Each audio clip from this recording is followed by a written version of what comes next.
Welcome to our channel. Today we're diving into a quick guide on how to change the font size on the WhatsApp PC app, thanks to the latest update. If you're looking to customize your chat experience, you're in the right place. Let's get started. First, open the WhatsApp app on your computer. Make sure you're logged in and ready to go. Once the app is open, you'll want to head to the settings.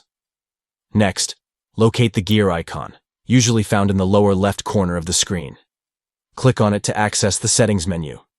Now, in the settings menu, scroll until you find the option labeled Personalization. This section allows you to tweak various aspects of your WhatsApp experience, including the font size. Under Text Size, you'll see several options available for you to select. Here, you can easily choose the size that suits your needs best.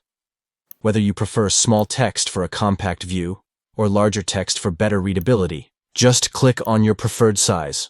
Once you've made your selection, you'll notice the change reflected immediately in your chats. And that's it. You've successfully adjusted the font size in your WhatsApp PC app.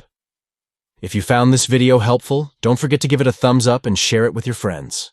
Stay tuned for more tips and tricks to enhance your WhatsApp experience.